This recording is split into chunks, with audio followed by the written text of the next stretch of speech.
Sinon, d'autres parasites, le fait de le fait de vouloir impressionner les filles sur scène.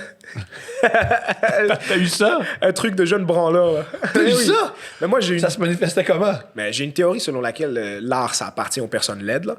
Oui, merci. C'est le manière des gens laids de baiser. Là. Puis j'ai un Ça ou la numéro politique. là-dessus, c'est un bit. Là. Ça ou la politique, là, exactement. Là. Mais en fait, pas juste l'art, le fait de se dépasser, le talent. Qu'ils soient en ingénierie, tout ça, c'est... Puis yo, bro, moi, quand tu commences tout ça... T'es un jeune branleur, un jeune arabe, tu penses que ça va devenir une rockstar et tout, tu penses que... Genre, Oui, parce quand que t'es humoriste- pourquoi s'embarquer là-dedans si c'est pas pour être une rockstar? Ouais, c'est pas pour être une rockstar, tu sais. Non, moi, je veux juste faire des open mic, puis de temps en temps, là, des shows payants en région. Non. Puis entendons-nous, je vais encore être une rockstar, mais juste une version, tu sais, une version que fait pas de drogue et tout ça. Pas rockstar, je veux dire le succès de tout ça, ouais. Mais tu sais, comme quand tu commences là-dessus, c'est un peu comme ta manière de... Tu sais, moi, j'étais pas sportif là avant quand j'étais jeune, là, j'étais pas tout ça, comme j'avais quelque chose pour compenser. C'était l'humour. Et ça, je suis très, très reconnaissant parce qu'il y avait des gars petits et laids comme moi, mais juste petits et laids, genre. Et silencieux, là. Fait que tu réalises, ça existe. La réalité de ces gars-là est tellement difficile. Ouais, des incels. C'est un vrai phénomène. Des involuntary celebrity. Des incels, Oui, mais je veux pas dire incel parce que ça, c'est un groupe de gars fâchés. Il y en a qui c'est ça, mais ils sont pas fâchés, tu sais. Ouais, je comprends. Il y en a aussi. Fait que j'ai pas envie juste de dire... Juste la réalité d'un gars petit et laid, c'est dur. C'est vraiment dur. Moi, j'ai eu la chance de pouvoir compenser, puis aujourd'hui, j'ai grandi, puis je suis plus laid, là, je suis quand même beau bonhomme et tout, là, je suis chanceux, tu sais. Encore petit par contre, mais drôle, tout. Bro, je m'en sors trop bien, là.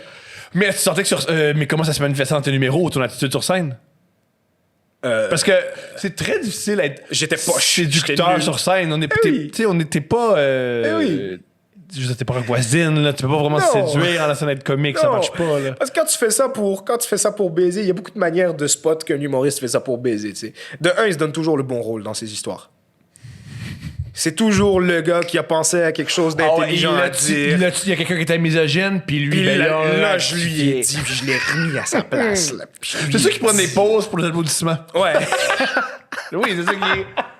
C'est ça qu'ils font. Et là, papa. Le baisse le mec en disant ben ouais. Il prend son rire. Là. Il y a ce move-là aussi. Ça, c'est typique humoriste qui veut baiser sur scène. Tu sais, j'étais genre... Ça, si tu veux baiser, frérot. On sait, tu penses pas à ton texte, tu penses à ta graine en ce moment-là. T'es en train de regarder les potentiels, la chose. On le sait, bro. On le sait, bro. Ça c'est des trucs... Ça fait en sorte que c'est nul, parce que l'humour, man, c'est d'accepter... Non, je veux pas dire l'humour, parce que... En tout cas, moi, pour moi... Toi, ce qui te correspond? Moi, ce qui me correspond, c'est... Yo, accepter que t'as été con, man. Accepter que t'as été nul. À ce moment-là, c'était toi le problème dans cette histoire que t'es en train de raconter. Puis ça, c'est drôle, parce que maintenant, t'as le recul pour le dire. C'était toi le problème.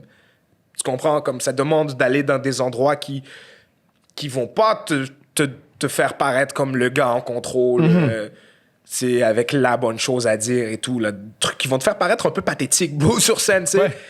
Puis ça fait de toi un bon humoriste parce que t'es capable de faire rire les gens avec... Ça a été un autre déclic. Le fait de réaliser que des choses aussi personnelles que genre la tristesse, puis pourquoi t'es triste, puis des raisons que toi t'es triste que les autres relate pas avec... Quand j'ai commencé à réaliser que tu pouvais mettre cette profondeur-là dans tes textes, ça a été un autre déclic, tu sais. Ah ben oui. C'est intéressant, ça, quand tu réalises que tu fais pas juste de l'humour avec des choses qui sont a priori drôles. Ouais. Que tu prends ce que tu veux et tu t'injectes toi-même le comique. Un peu comme tu ne fais pas des cinémas juste avec des trucs cinématographiques. Tu rends le... Ouais, moi, tu fais du cinéma sur ce que tu as envie de faire du cinéma. Pareil pour l'humour. Moi, puis encore là, ça ne regarde que moi, mais je pense que l'humoriste a un rôle. C'est comme les gens ils disent, est-ce que l'humoriste est tenu de faire quelque chose ou pas? Ouais, définitivement, mais en tout cas pour moi. OK. Selon toi, c'est quoi le rôle de l'humoriste? Faire rire. OK. Faire rire. C'est vraiment ça.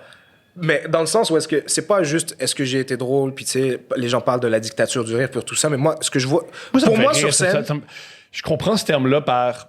J'entends quand il y a des intellectuels qui disent la dictature du rire fait en sorte qu'il y a des gens intelligents et scientifiques qui ne se retrouvent pas à la télévision.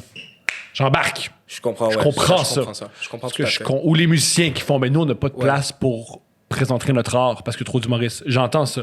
L'humoriste qui dit la dictature du rime, mais c'est ça ton fucking job. Il y a pas un musicien qui dit je t'écœurais que ça rime. Ouais. La dictature de la rime, je suis tanné. Ouais. Là, m'amener, là, c'est un peu. ton fucking job, bro. Puis t'as embarqué là.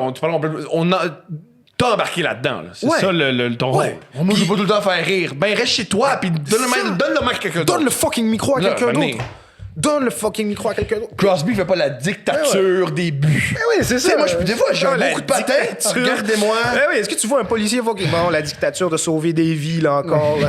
Ça marche pas, bro. La dictature du feu. Moi, en tant que pompier, j'ai d'autres choses à offrir qu'éteindre des feux. C'est boire, les gars. Bro, c'est ta fucking job. Mais encore au-delà de ça, moi, Puis souvent, encore là, ils sont pas si intelligents que ça. Non. C'est rarement la dictature du rire. Puis là, t'écoutes leur discours, pis hey, c'est à chier. on est tous pareils, mais différents au fond.